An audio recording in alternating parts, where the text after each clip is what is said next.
Hello दोस्तों, स्वागत है आपका अपने परिवार रोजगार विथ अंकित में। मैं हूं रंजन राज। उम्मीद करता हूं आपसे बेहतर होंगे, स्वस्थ होंगे और बेहतरीन तरीके से आप लोग अपनी तैयारी कर रहे होंगे। ठीक है, सभी भाइयों का, सभी साथियों का स्वागत है।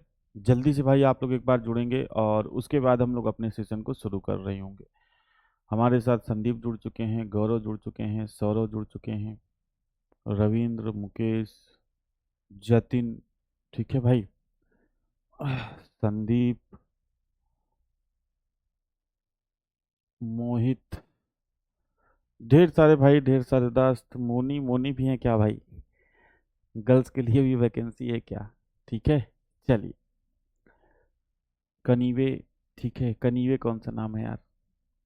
चलिए भाई, सभी लोग एक बार जल्दी से जुड़ जाएंगे और उसके बाद हम लोग अपने इस प्यारे से सेशन को शुरू कर रहे होंगे। सब बढ़िया है दोस्त? सभी को गुड मॉर्निंग है, सभी को राम राम है। तो जैसा कि आपको पता है, हमारा जो टॉपिक चल रहा है वो चल रहा है मोटर व्हीकल एक्ट। कौन सा टॉपिक चल रहा है भैया? Motor vehicle act. ठीक है, मोटर व्हीकल एक्ट बायलिंगुअल करना पढ़ा दो आप, हिंदी में लिख देते हो और हम कैसे लिखेंगे इंग्लिश में? अरे भैया, इतनी हिंदी इंग्लिश नहीं आती दोस्त। या तो कहो कि फिर टाइपिंग मैटर है। इंग्लिश मुझे भी इतनी नहीं आती मैं लिख पाऊंगा तुमको हिंदी इंग्लिश दोनों में। तब टाइप करा के पढ़ाऊंगा दोस्त। आप लोग अपना डिसाइड कर लो क्या करना है क्या नहीं करना है। इतनी सिंपल लैंग्वेज में यार समझाता हूँ, इतना हिंदी नहीं आता भैया। ठीक है, चलिए। चलिए भाई, शुरू किया जाए फिर सेशन को। हाँ, हिमांशु भी हमारे साथ जुड़ चुके हैं। सभी में काम आएगा भैया। अमित मलिक, बस आपको पढ़ना है। आप पढ़ने पे फोकस करिएंगे करेंगे तो सब जगह काम देगा, और पढ़ने पे फोकस नहीं करेंगे तो कहीं पर काम नहीं देगा। ठीक है भाई, चलिए। तो फिर दोस्त, अगर हिंदी इंग्लिश दोनों तो मैं लिख तो नहीं पाऊंगा क्योंकि इतना समय भी नहीं है। तो जो चीज़ एक क्लास में होनी दो क्लास में होगी। ठीक है, और फिर टाइपिंग मैटर है, आप देख लो आपको कैसे पढ़ना है। ठीक है, चलिए। क्योंकि इसमें क्या है ना कि चीज़ें समझने वाली हैं। अभी मैं आपको जैसे कि टाइपिंग मैटर करा दूंगा किताब वाला, तो उसकी लैंग्वेज इतनी हार्ड होती है कि आप उसको समझ ही नहीं पाओगे कि भाई ये कह क्या रहा है।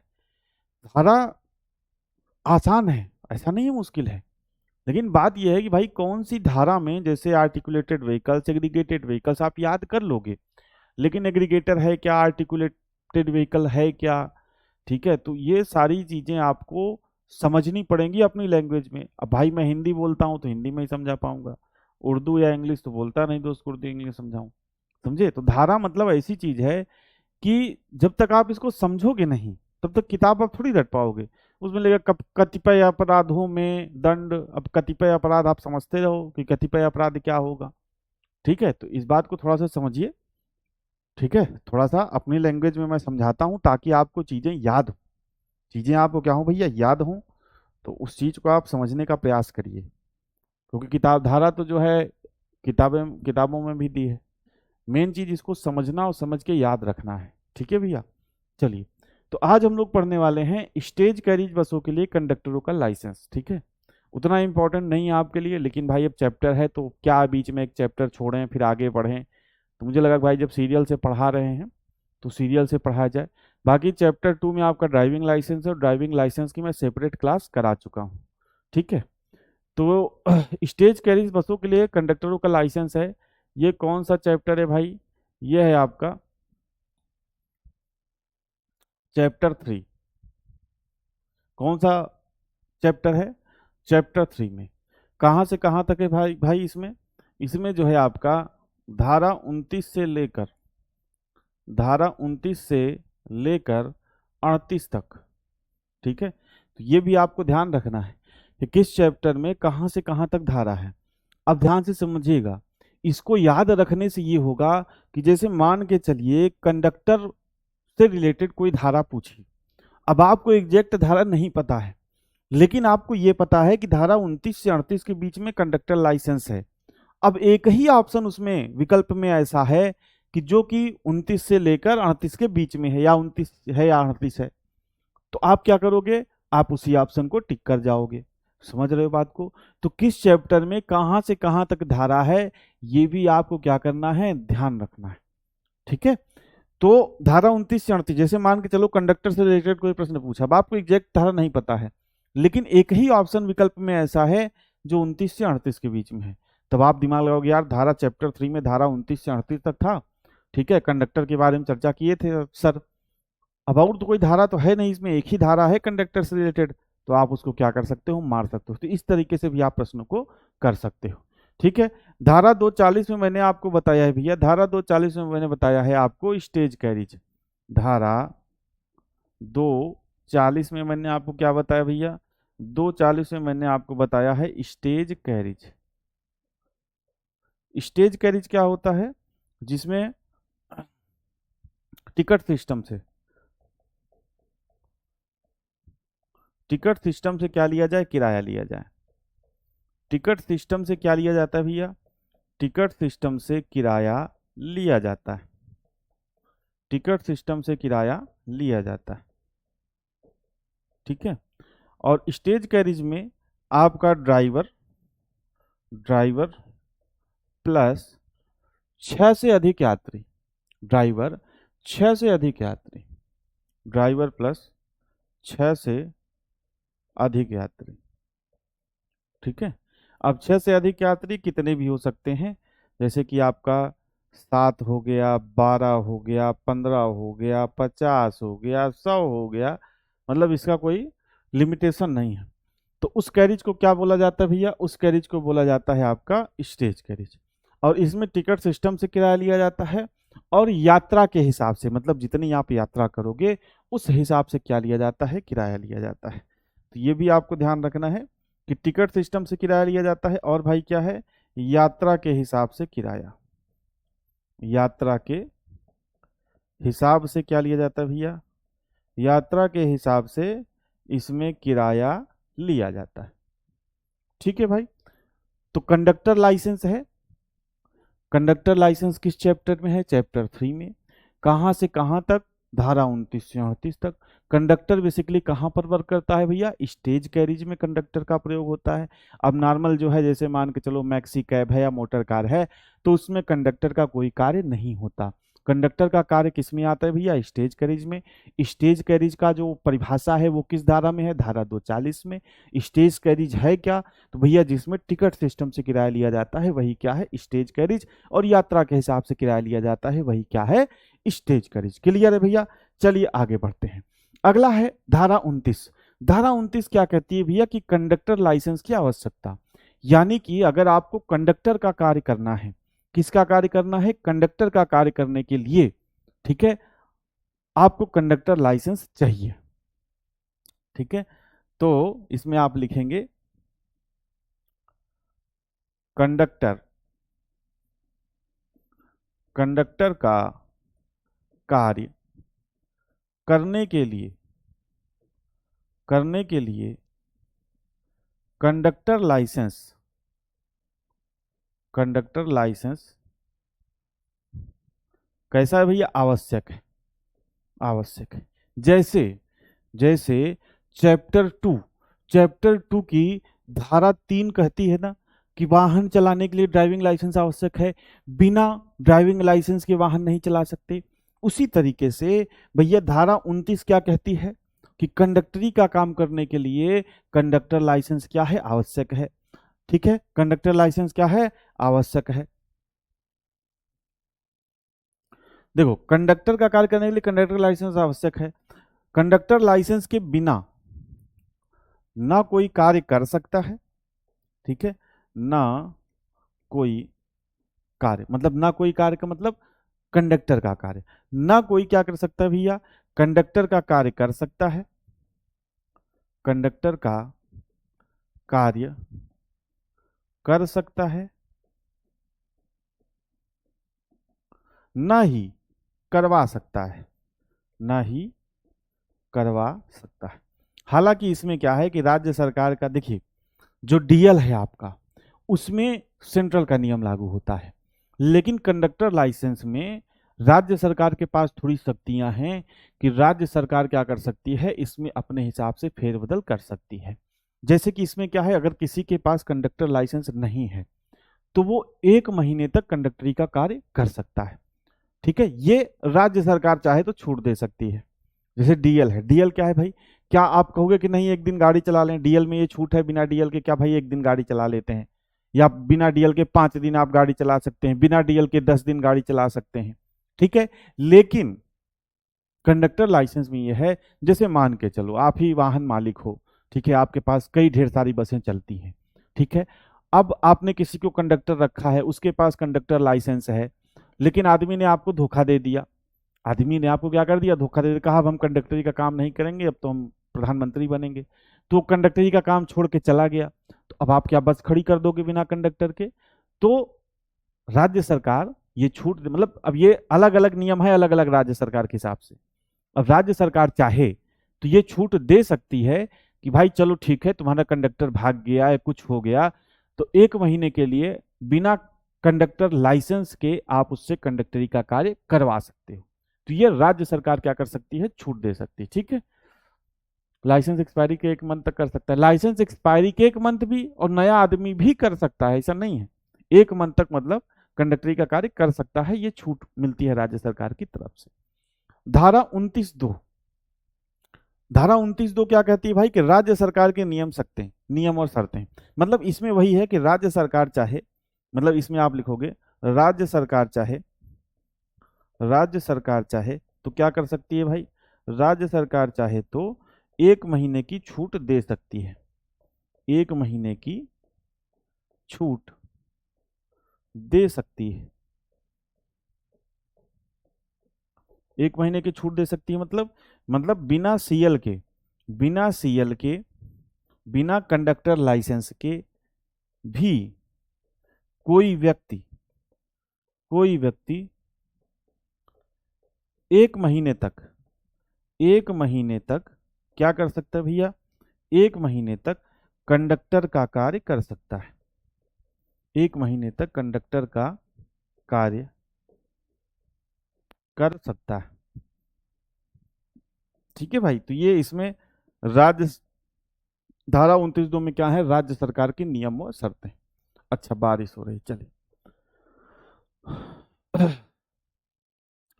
अब देखिए सिलेबस भैया क्या बचा है, यही बचा है आपका।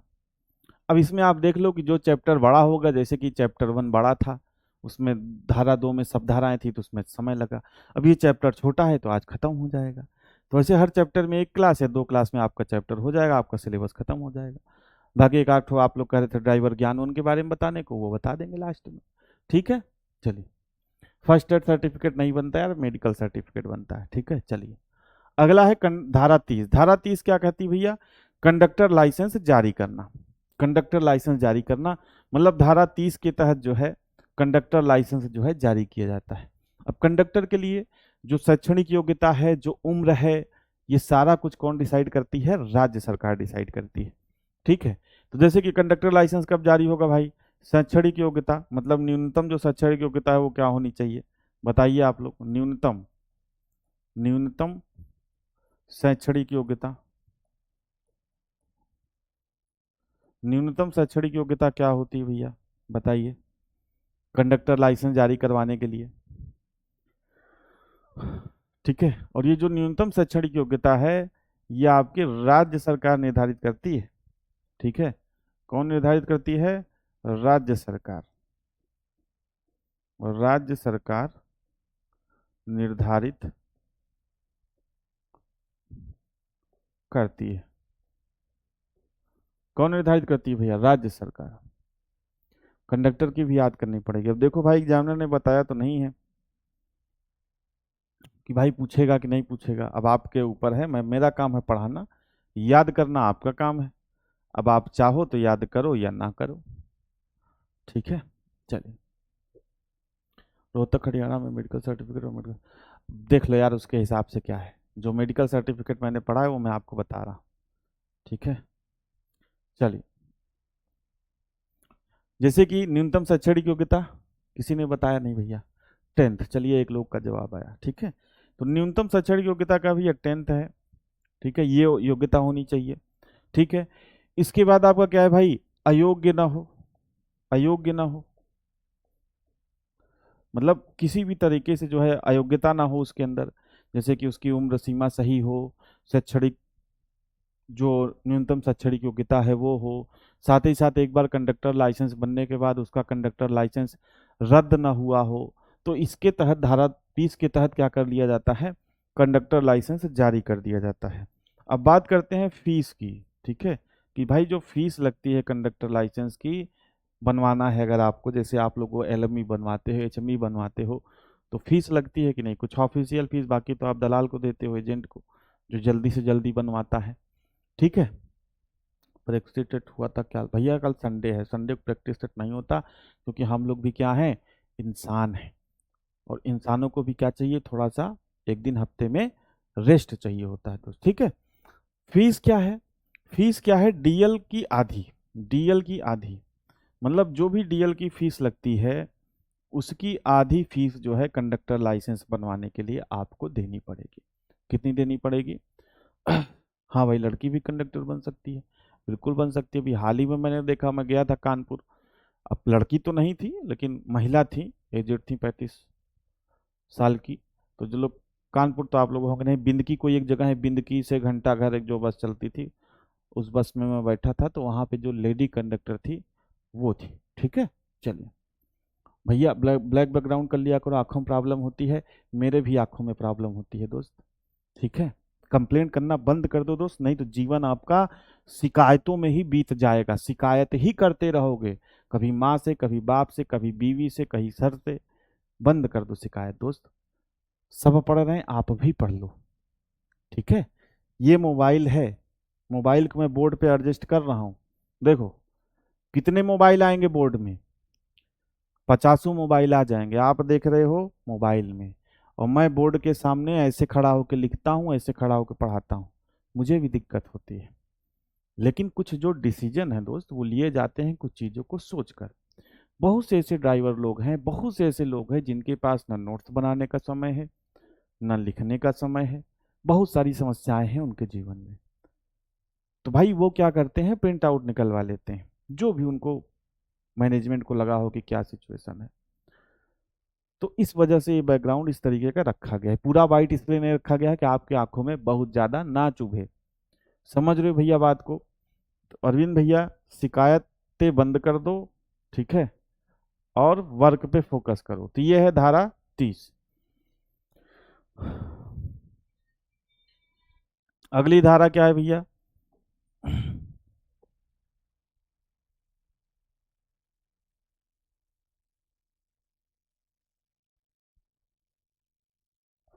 चलिए, अगली धारा क्या है? कंडक्टर लाइसेंस के लिए अयोग्यता।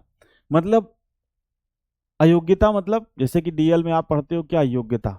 ठीक है, डीएल में आप क्या पढ़ते हो, योग्यता। तो इसमें क्या है भाई, अयोग्यता है, या आप उसी का उल्टा समझ लो, योग्यता। भाई अयोग्य हो आप, जाहिर सी बात है, आपके पास कोई चीज नहीं है तो आप अयोग्य हो, लेकिन आपके पास वो चीज है तो आप योग्य हो। चाहे इसको अयोग्यता समझो, चाहे योग्यता समझो। कि भाई जैसे कि मिनिमम जो एज है वो कितनी होनी चाहिए बताइए? मिनिमम एज होनी चाहिए आपकी 18 वर्ष। ठीक है, और ये भी निर्धारण कौन करती है? ये भी निर्धारण करती है राज्य सरकार। कौन निर्धारित करती है भैया? राज्य सरकार निर्धारित करती है। राज्य सरकार निर्धारित करती है। ठीक है, कौन निर्धारित करती है भैया? राज्य सरकार निर्धारित करती है। इसके बाद आपका है, मतलब लाइसेंस आपका, जैसे मान के चलो सीएल बना है, उसके बाद रद्द हो गया, सस्पेंड हो गया, तो भी आप नया जो सीएल है उसको बनवाने के लिए क्या हो, अयोग्य हो। ठीक है, तो यदि यदि सीएल क्या है, रद्द है, रद्द हो गया है, तो भी क्या है भैया, तो भी नया सीएल यानी कि नया कंडक्टर लाइसेंस, नया सीएल बनाने के लिए क्या है भैया, अयोग्य है। बनाने के लिए आप क्या हैं, अयोग्य, अयोग्य हो जाएंगे आप नया सीएल बनाने के लिए। तो ये कुछ क्या है, अयोग्यताएं हैं। इसी में आपके क्या आ जाएगा भैया, शैक्षणिक भी योग्यता, मतलब जो आपका शैक्षणिक योग्यता भी होनी चाहिए। शैक्षणिक रूप से अगर आप अयोग्य हैं, शैक्षणिक अयोग्य हैं, तो क्या बनेगा भाई, सीएल नहीं बनेगा, नहीं बनेगा। ठीक है, इसके बाद आपका है भैया, अगर आपका मेडिकली फिट नहीं है, मेडिकली फिट नहीं है आप, मेडिकली, मेडिकल फिट नहीं, फिट नहीं, तो सीएल क्या होगा भैया, सीएल आपका तब भी नहीं बनेगा। ठीक है, तो ये कुछ योग्यताएं और अयोग्यताएं हैं जो कंडक्टर लाइसेंस बनवाने के लिए आपके पास चाहिए। इस महीने सिलेबस कंप्लीट हो जाएगा? बिल्कुल भाई, इस महीने से पहले ही हो जाएगा। ठीक है, चलिए भाई, अब क्या बताएं प्रयागराज में कहाँ मिलेंगे दोस्त। चलिए आगे बढ़ते हैं। अगला है आपका बीमारी या विकलांगता के आधार पर क्या करना? सीएल रद्द करना। ठीक है, मतलब सिंपल सी बात है भाई। अब आप सोचो, मतलब जो कंडक्टर है उसको कैसा होना चाहिए? फिट होना चाहिए। फिट नहीं रहेगा भाई तो कहेगा कि आके हमको पैसा दो, एक जगह बैठ गया, मान लो उसकी तबीयत खराब है या विकलांग है, विकलांग हो गया, बाद में हो गया, तो सीट पे, कंडक्टर की सीट आप लोग पता है बस में एक रहती है, कंडक्टर फिक्स किया रहता है, तो उस पे जाके बैठ जाएगा तो क्या कहेगा? क्या कि आके किराया दो, कोई किराया ही नहीं देगा। कंडक्टर का काम क्या होता है भाई? टहल टहल के अभी अभी बैठे हो ना, किराया दो। तो जब मेडिकली फिट नहीं रहेगा, चैलेंजिंग काम है कंडक्टर का, दिन भर खड़े रहना है बस में, यात्री को बुलाना है, बैठाना है, टिकट वसूल करना है। ठीक है, तो अगर बीमारी या विकलांगता के आधार पर सीएल क्या हो सकता है, मतलब सिंपल ही, इसमें तो कुछ समझाना है नहीं कि बीमार हो गए या विकलांग हो गए तो सीएल क्या हो जाएगा भाई? रद्द हो जाएगा। यह आपकी कौन सी धारा कहती है? ये आपकी कहती है धारा 32। अगली है धारा 33। धारा 33 है कि कंडक्टर लाइसेंस देने से मना करना और आदेश के विरुद्ध अपील। जैसे कि मान के चलो आप कोई कांड कर देते हो, ठीक है, या कुछ भी दिक्कत है जिसके वजह से जो अथॉरिटी है वो आपको कंडक्टर लाइसेंस देने से क्या कर रही है भैया? मना कर रही है। कंडक्टर लाइसेंस देने से क्या कर रही है? मना कर रही है अथॉरिटी।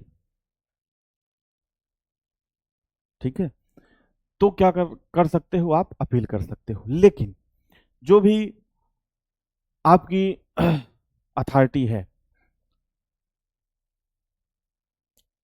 अच्छा, चलिए,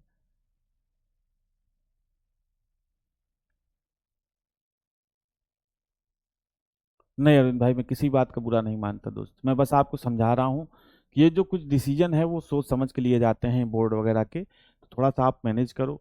और मैं आपको अपना कष्ट इसीलिए मैंने बता दिया भाई कि आप देख लो कि आपके पास छोटा सा मोबाइल है, मेरे पास इतना बड़ा बोर्ड है, 400 वाट की लाइट पूरी लगी हुई है, मतलब एक बार अभी लाइट की तरफ देख लो ना भाई तो दिखता नहीं है। समझ रहे हो बात को? तो हम भी समस्या सह रहे हैं, आप भी थोड़ी सी सही और आगे बढ़िए। चलिए भैया, बहुत बहुत अच्छी बात है, आपके पापा दिल्ली पुलिस में है। तो कंडक्टर लाइसेंस देने से मना करना।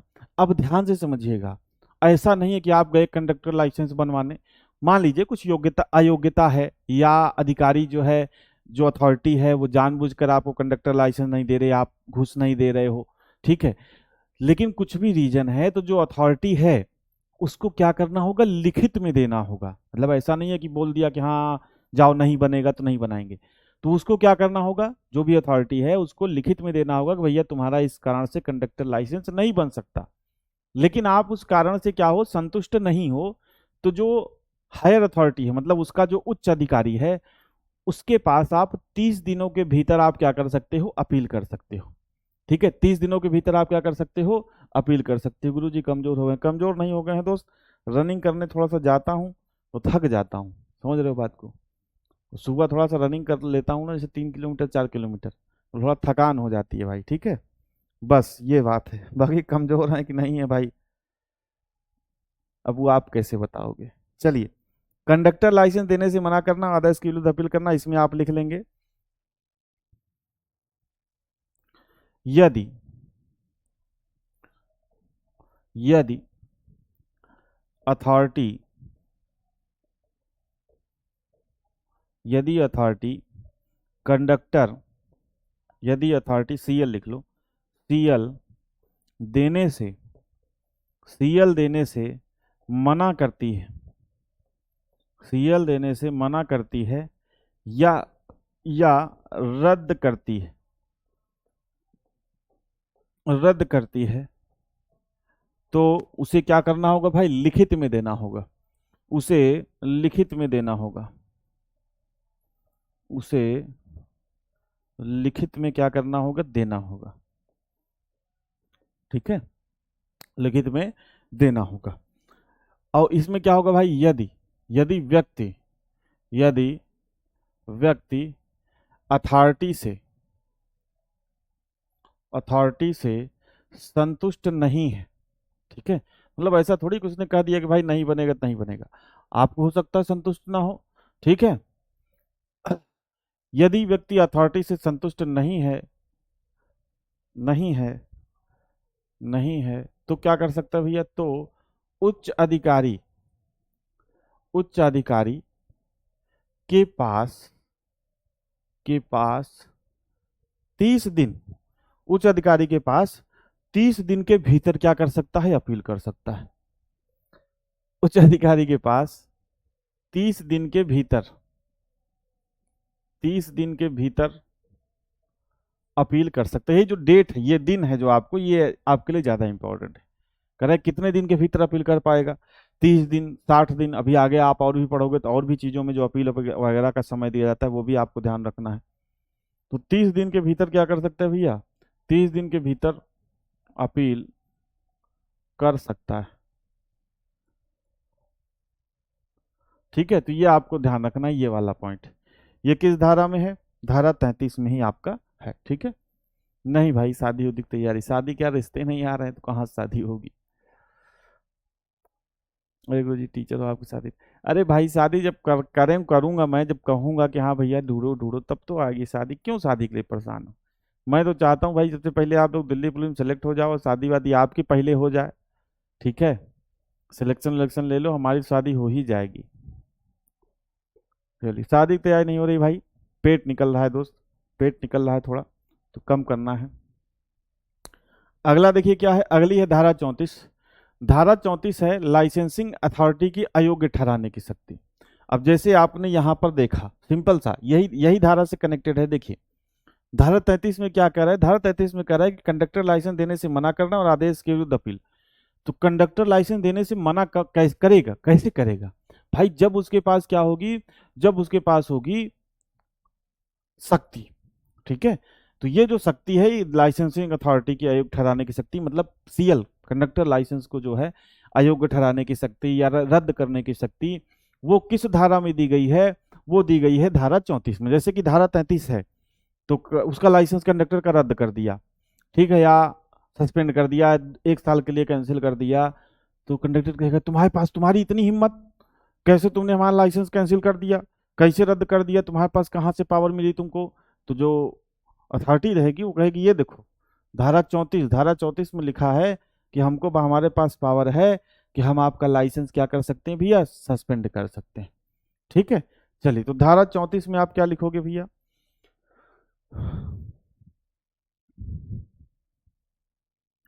जैसे इसमें आप लिखोगे अथॉरिटी को, अथॉरिटी को यदि, यदि लगता है, लगता है कि किसी व्यक्ति का सीएल नहीं बनना चाहिए, नहीं बनना चाहिए, सीएल नहीं बनना चाहिए, या पहले उसका कंडक्टर लाइसेंस था लेकिन वो क्या है, अब जो है किसी व्यक्ति का सीएल नहीं बनना चाहिए, या पहले सीएल था लेकिन अब वो अयोग्य हो गया है, या सीएल के लिए, कंडक्टर लाइसेंस के लिए अब, मतलब पहले उसका सीएल था लेकिन कुछ दिक्कत समस्या जो भी हुई, वह कंडक्टर लाइसेंस के लिए अब क्या हो गया है? अयोग्य हो गया है, अयोग्य हो गया है। तो अथॉरिटी, अथॉरिटी क्या कर सकती है भैया? सीएल रखने, सीएल रखने या प्राप्त करने, सीएल रखने या प्राप्त करने के लिए 1 साल, प्राप्त करने के लिए 1 साल, 1 साल का क्या लगा सकती है भाई? 1 साल तक प्रतिबंधित कर सकती है, 1 साल तक प्रतिबंधित कर सकती है। ठीक है, 1 साल तक क्या कर सकती है भैया? प्रतिबंधित कर सकती है। ये कौन सी धारा कहती है? ये कहती है धारा 34। अब इसमें भी अगर है तो भाई कंडक्टर क्या कर सकता है? जो कंडक्टर है या व्यक्ति है, व्यक्ति क्या कर सकता है भाई? व्यक्ति 30 दिन के भीतर, 30 दिन के भीतर क्या कर सकता है भाई? उच्च अधिकारी से 30 दिन के भीतर उच्च अधिकारी से क्या कर सकता है, उच्च अधिकारी से अपील कर सकता है, अपील कर सकता है। ठीक है, तो इसमें भी वही है कि 30 दिन के भीतर क्या कर सकते हो भैया,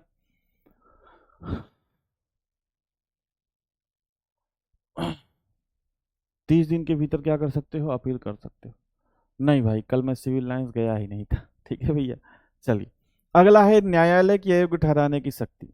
न्यायालय की अयोग्य ठहराने की शक्ति क्या है भाई, कि मतलब जैसे कि कोई दिक्कत हो गई, कोई समस्या हो गई, ठीक है, आपने किसी अधिकारी को मतलब किसी व्यक्ति को, किसी जो यात्री है उसको थप्पड़ मार दिया, उससे झगड़ा झंझट हो गया, मामला कोर्ट में चला गया, तो न्यायालय भी जो है क्या कर सकता है, आपको कंडक्टर लाइसेंस के लिए क्या कर सकता है, अयोग्य ठहरा सकता है। ठीक है, तो न्यायालय की अयोग्य ठहराने की शक्ति इसमें आप लिखेंगे जैसे कि यदि यदि क्या हो भाई, यात्री को यात्री को मारा पीटा, मारा पीटा इत्यादि, मतलब कोई भी ऐसा जुर्म जो कोर्ट में गया इत्यादि, तो कोर्ट क्या कर सकता है भैया, कोर्ट अयोग्य घोषित कर सकता है। कोर्ट के पास ये शक्ति मिली है, किस धारा के तहत ये शक्ति मिली है, धारा 35 के तहत कोर्ट अयोग्य घोषित कर सकता है।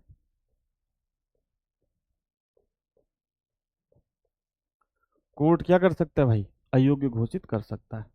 ठीक है, चलिए भाई, आवाज स्लो आ रही तो दोस्त तेज बोलेंगे।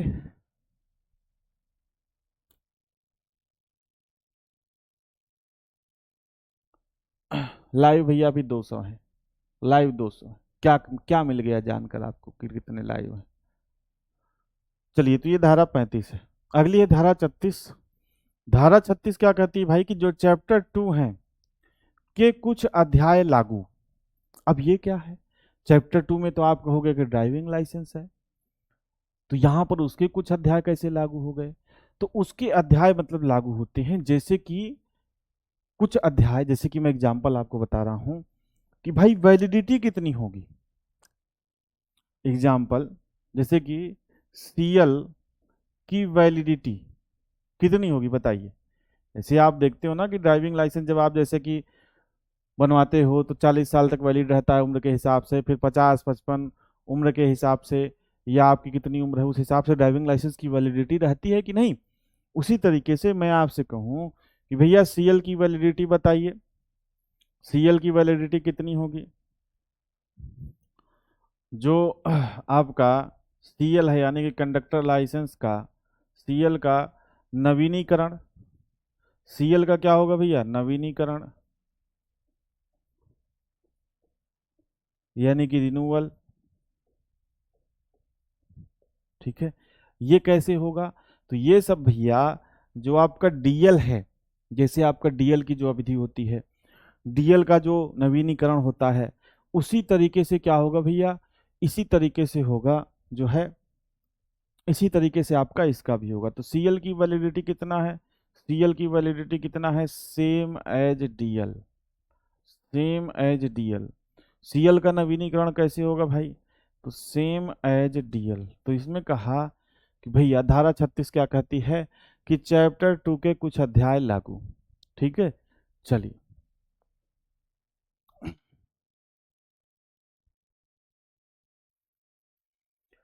चलिए भाई, तो ये है आपकी धारा कौन सी, धारा 36। अगली धारा है धारा 37। धारा 37 क्या बताती है भैया, बचत को बताती है। बचत क्या है, किसकी बचत है भैया, समय की बचत, समय, समय एवं संसाधनों की बचत, संसाधनों की बचत। अब देखो ये मतलब ये क्या है, एक तरह से एक प्रिकॉशन है। जैसे मान के चलो मोटर व्हीकल एक्ट 1988 में कोई प्रावधान था किसी भी चैप्टर को लेकर, मोटर व्हीकल 1988 में कोई प्रावधान था कंडक्टर लाइसेंस को लेकर। अब 2019 में जब मोटर व्हीकल एक्ट में संशोधन हुआ, तो मान के चलो उस कंडक्टर के मतलब जो नियम कानून थे कंडक्टर लाइसेंस के, उसमें कुछ बदलाव हो गया। अब बदलाव हो गया तो ये जो 37 धारा है ये कहती है कि भैया हम समय और संसाधन की बचत करेंगे। कैसे करेंगे? मतलब कि जो 2019 में अमेंडमेंट हुआ उसके बाद जो कंडक्टर लाइसेंस बनवाएगा, मतलब मैं एग्जांपल दे रहा हूं, ये किसी भी चीज से संबंधित हो सकता है। आप यहाँ पे कंडक्टर लाइसेंस की हम लोग बात कर रहे हैं तो उसी से संबंधित बात करेंगे कि मान के चलो कोई नियम कानून में बदलाव हो गया, तो अब जो पहले बनाया है वो नए, पहले जिसका सीएल बना है वो नए नियम कानून के हिसाब से क्या हो गया भैया? अयोग्य हो गया। नए नियम कानून के हिसाब से क्या हो गया? अयोग्य हो गया। तो सरकार ये कहती है, मतलब धारा 37 ये कहती है कि भैया जिनका पहले से बना है पहले नियम कानून के हिसाब से, उनका क्या रहेगा? वैलिड रहेगा। उनका क्या रहेगा? वैलिड रहेगा। और जो अमेंडमेंट के बाद बनेगा उनका नए नियम कानून के हिसाब से बनेगा। मान के चलो वैसे ही डीएल में कोई चेंज कर दे, जैसे मान के चलो अभी कोई अमेंडमेंट आ जाए 2025, कहेगा भैया कि डीएल पे तो अब फैमिली की फोटो भी लगे, एग्जाम्पल बता रहा हूँ समझने के लिए, कि डीएल पे अब फैमिली की फोटो भी लगेगी। ठीक है, डीएल पे और भी कोई मतलब जानकारी ऐड कर दे, सबको नया डीएल बनवाना पड़ेगा, बिना उसके जो है आप पे जुर्माना लगेगा। तो क्या करेंगे भैया? सब आदमी डीएल बनवाने के लिए भाग जाएगा, तो जो समय है संसाधन है वो सब नष्ट होगा कि नहीं? तो इसी तरीके से जिसका पहले का बना है जिस नियम कानून के हिसाब से, उसका वो मान्य रहेगा। अगर नियम कानूनों में कोई चेंज होता है तो जो नया बनवाएगा उसके ऊपर वो नियम कानून लागू होगा। ठीक है, तो ये आपकी है समय की बचत, समय और संसाधनों की बचत। मैंने आपको समझा दिया, आप चाहो तो अपने लैंग्वेज में लिख सकते हो। अब जैसे कि आप धारा 37 पढ़ोगे तो बचत आपको पता ही नहीं चलेगा बचत है क्या, भाई किस चीज की बचत है। अब जैसे मैंने आपको समझा दिया तो आपके दिमाग में फिट हो गया कि भाई हाँ किस चीज की बचत है, पहले वाला माना जाएगा, पहले वाले को फिर से नया नहीं बनवाना पड़ेगा, नए नियम कानून के हिसाब से जो नया बनेगा वो नए नियम कानून के हिसाब से बनेगा। समझ रहे हो आप बात को? तो बस दोस्त इसमें धाराओं में क्या है, बस समझना ही है। बाकी किताब में धाराएं लिखी हुई हैं, लेकिन इसमें क्या है आपको बस समझना है चीजों को। चलिए, तो धारा 37 आपकी क्या कहती है भैया? ये आपकी कहती है। अगला है धारा 38 और लास्ट धारा है। धारा 38 क्या कहती है भैया? धारा 38 कहती है कि राज्य सरकार की नियम बनाने की शक्ति। अब जैसे कि राज्य सरकार की नियम बनाने की शक्ति ढेर सारी है भाई, कि जैसे कि शैक्षणिक योग्यता कौन निर्धारित करेगा? शैक्षणिक योग्यता तो भाई ये राज्य सरकार निर्धारित करेगी। ठीक है, उम्र सीमा ये कौन निर्धारित करेगी? राज्य सरकार निर्धारित करेगी। ठीक है, जो कंडक्टर है वो वर्दी पहनेगा, कंडक्टर की भी वर्दी होती है, आप लोग जानते हो कि नहीं? वर्दी कंडक्टर पहने गए नहीं पहने गए कौन निर्धारित करेगी? राज्य सरकार। बैच भी होता है, मतलब जो गले वले में टांग के चलते हैं, तो जो आपका बैच है वो आपको कौन निर्धारित करेगा? भाई राज्य सरकार निर्धारित करेगी। ठीक है, कंडक्टर की ड्यूटी एवं कार्य ये भी कौन निर्धारित करेगी? कंडक्टर की ड्यूटी एवं कार्य, मतलब इसमें क्या है, राज्य सरकार के नियम बनाने की शक्ति है किसमें? धारा 38 में। ठीक है, चलिए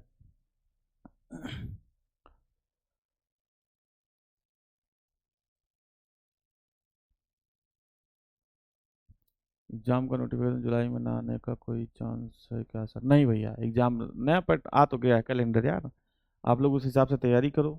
नवंबर में आप मान के चलो कि नवंबर दिसंबर आपका डेट दिया है, तो नवंबर दिसंबर में जो है आपका एग्जाम हो जाएगा। आपको उसी हिसाब से जो है तैयारी करनी। तो ये सारी चीज़ें हैं, ये है धारा आपकी टोटल धाराएं। ठीक है भैया, ज़्यादा इंपॉर्टेंट नहीं है, लेकिन भाई एग्जामिनर आपसे पूछ के तो पेपर बनाएगा नहीं, वो तो अपने हिसाब से बनाएगा। तो इसीलिए समय है, देखिए समय है अभी हमारे पास, प्रॉपर समय है।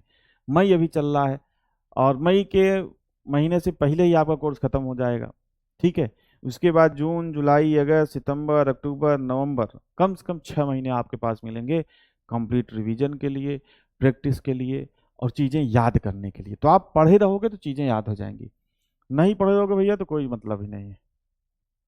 चलिए आगे बढ़ा जाए। अब आइए कुछ प्रश्न कर लेते हैं।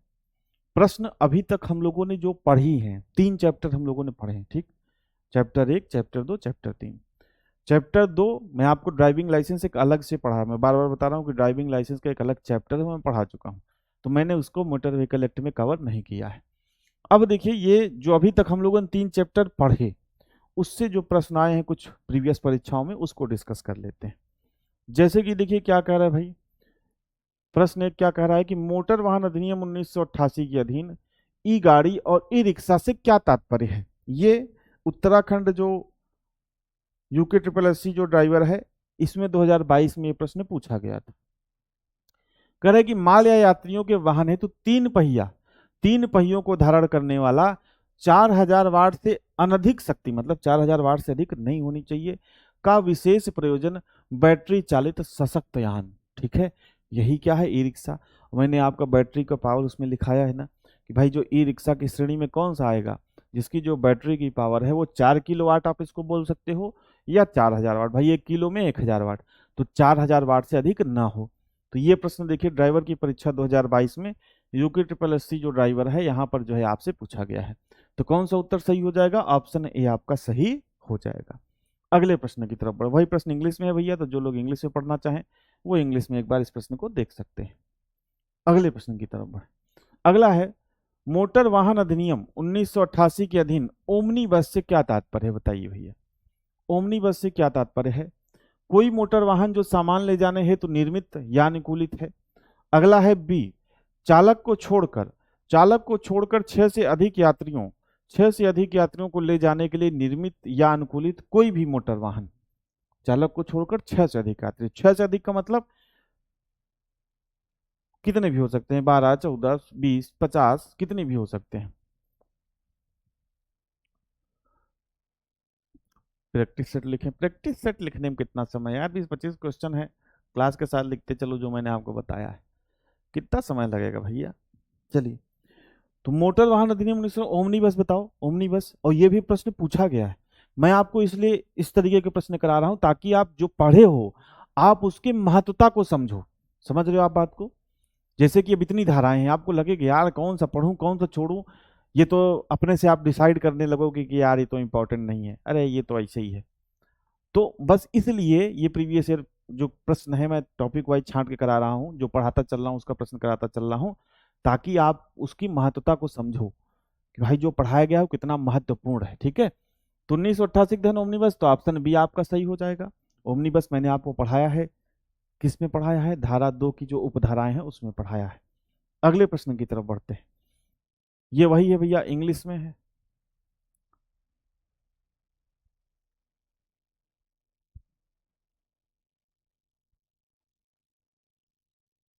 ये क्या है यार, ये ऑप्शन इसके गलत टाइप कर दिया है दोस्त, इसको हटा दो, ऑप्शन गलत टाइप कर दिया है।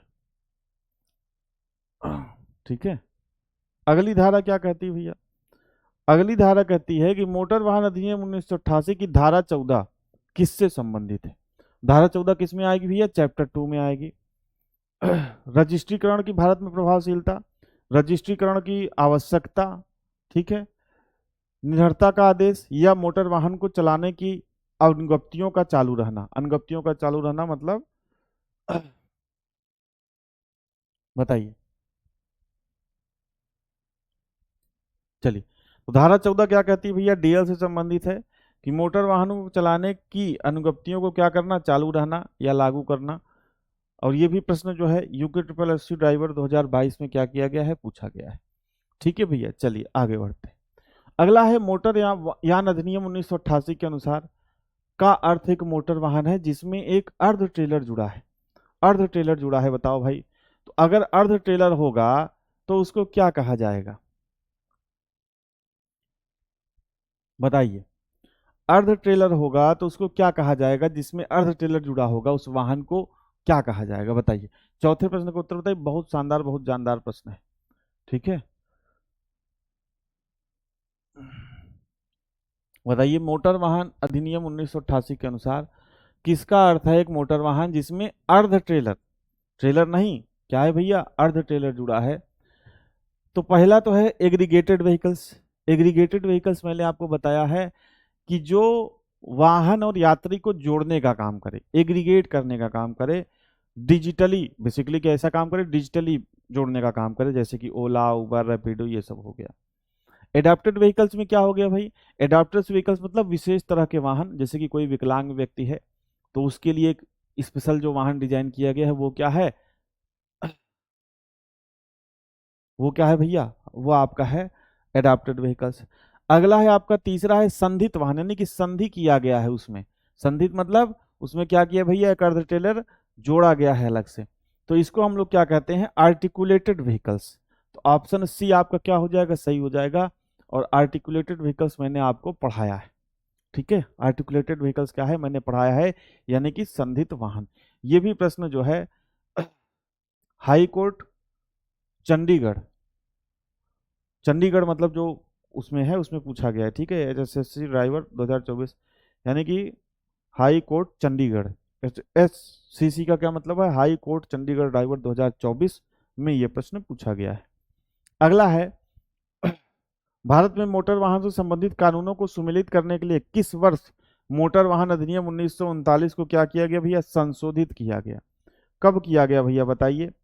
तो अब देखिए इसमें 2019 तो है नहीं, 2019 तो भैया है नहीं, इसका मतलब जो 39 वाला था उसको पूछ रहा है कि कब संशोधित किया गया। देखिए भारत में मोटर वाहनों से संबंधित कानूनों को सुमेलित करने के लिए किस वर्ष मोटर वाहन अधिनियम उन्नीस है, लिखा तो है 1939 को, भैया कब संशोधित किया गया बताइए।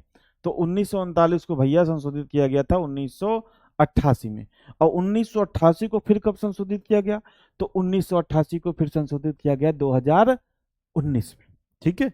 चलिए अगला प्रश्न क्या कह रहा है कि मोटर वाहन अधिनियम 1988 की धारा 31 के अनुसार निम्न आयु के व्यक्ति को कंडक्टर की अनुज्ञप्ति नहीं दी जाएगी, बताइए। देखिए कंडक्टर से प्रश्न आ गया कि नहीं, कंडक्टर से प्रश्न आ गया। कह रहा है कि कितने वर्ष के, मोटर वाहन अधिनियम 1988 की धारा 31 के अनुसार निम्न आयु के व्यक्ति को कंडक्टर की अनुज्ञप्ति नहीं दी जाएगी, ठीक है। अब देखिए ये जो मतलब उत्तराखंड का पेपर है, तो उसमें भैया अब जो भी राज्य सरकार ने डिसाइड कर रखा हो, वहां पे सही ऑप्शन माना था 20 वर्ष, ठीक है। सही ऑप्शन क्या माना था, 20 वर्ष माना था, ठीक है। लेकिन अब अगर आप ऐसे नॉर्मली देखोगे तो क्या होती है, 18 वर्ष होती है, क्या होती है 18 वर्ष। तो मोटर यान अधिनियम 1988 की धारा 31 के अनुसार निम्न आयु के व्यक्ति को कंडक्टर की अनुज्ञप्ति नहीं दी जाएगी। भैया जो लोग बी ठनाठन मार दिए एकदम, जो है पूछ रहा है कि दी जाएगी कि नहीं दी जाएगी, तो यहाँ पे आप जनरली देखोगे तो 16 वर्ष, कोई भी राज्य सरकार हो भाई, 16 वर्ष के मतलब एक तरह से भी 16 वर्ष का बालक ही होता है। तो चाहे कोई भी राज्य सरकार हो, मिनिमम जो है 18 साल ही होती है, तो 16 साल में थोड़ी दे देगी कंडक्टर लाइसेंस। तो आपका सही ऑप्शन क्या हो जाएगा, सही ऑप्शन हो जाएगा आपका ए, 16 साल, ठीक है। तो ये आपके जो प्रश्न है पूछे गए हैं परीक्षाओं में, ठीक है भाई। चलिए तो आज हम लोग यहीं तक रखते हैं, आज हम लोग भैया यहीं तक रखते हैं। अब कल की क्लास में मिलेंगे तो आपका जो रजिस्ट्रेशन सर्टिफिकेट है उसके बारे में हम लोग क्या करेंगे भैया, चर्चा करेंगे, ठीक है। आपका कोई सवाल हो तो आप पूछ सकते हैं, नहीं तो आज की क्लास को यहीं पर ख़त्म किया जाए। बताइए भाई। हाँ मतलब आपका सही है, मतलब जो लोगों ने गलत किया है उनकी बात कर रहा हूँ, आप क्यों परेशान हो रहे हैं गौरव भाई, ठीक है भाई। और कोई सवाल हो तो आप पूछ सकते हैं, बाकी इसके बाद चैप्टर 5, 6, चैप्टर 13 आप पहले ही पढ़ चुके हो ऑफेंस एंड पेनाल्टी में। तो समय तो देखो दोस्त थोड़ा सा लगेगा, इम्पोर्टेंट भी है। और ये भी समझ लो कि दिल्ली पुलिस ड्राइवर नहीं, अच्छे से आप मोटर व्हीकल एक्ट पढ़ लोगे तो किसी भी परीक्षा में आपको ये काम देगा। मतलब ऐसा तो है नहीं कि चम्मी बनाए सिर्फ दिल्ली पुलिस का ही भरे होगे, और भी परीक्षा आपके सामने अभी आगे आएंगी या पहले से आपने भर रखी होंगी, तो हर जगह आपको ये टॉपिक काम देंगे, ठीक है। आपको अलग से कोई ऐसा नहीं कि स्पेशल बैच लेना पड़ेगा, आप लेना है तो लीजिए, मैं मना नहीं कर रहा हूँ। लेकिन जितना यहाँ पे मैं पढ़ाया जा रहा है या जितना भी पूरी टीम की तरफ से पढ़ाया जा रहा है उतना आपके लिए सफिशियंट है किसी भी एग्जाम को निकालने के लिए, ठीक है। चलिए ठीक है। नहीं भाई यूट्यूब पे क्लास चलती रहेगी प्रैक्टिस सेट, तो आपका मन वहाँ पे लग जाएगा, ठीक है भाई। रिसर्च भी डाल, अरे भाई जो है पहले उसको कर लो यार। चलिए पवन भाई उसके लिए आप हेल्पलाइन नंबर पे कॉल कर लीजिए, ठीक है।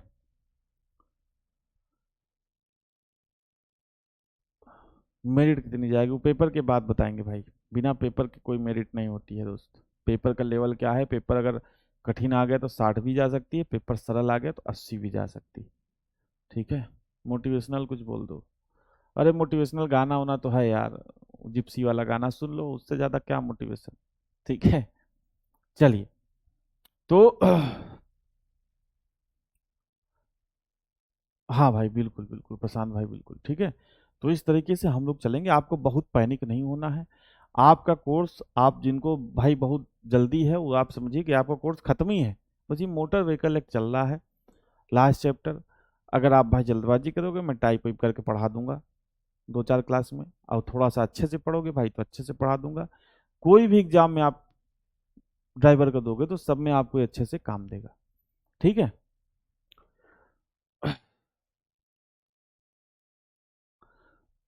बाकी भाई आपकी जो प्रैक्टिस सेट है वो 5:30 यूट्यूब पे चलता है। तो टेक्निकल आप पढ़ चुके हो, टेक्निकल आप रिवीजन करके आया करो। कुछ नए नए प्रश्न भी उसमें कराए जाते हैं। तो टेक्निकल तो आप काफ़ी दिन से पहले पढ़ चुके हो, आप रिवीजन भी कर चुके हो, इसीलिए मैंने टेक्निकल से शुरू किया। तो आप 5:30 जब आपकी प्रैक्टिस सेट चलती है, वहाँ पे आइए, आप प्रैक्टिस सेट करिए। कुछ फैक्ट भी मैं आपको बताता हूँ प्रश्नों के साथ, उसको भी आप जुड़िए। ठीक है। तो आज का सेशन फिर यहीं तक रखते हैं, मिलेंगे नेक्स्ट सेशन में। इसी चैप्टर को आगे कंटिन्यू करेंगे, मतलब चैप्टर मोटर व्हीकल एक्ट।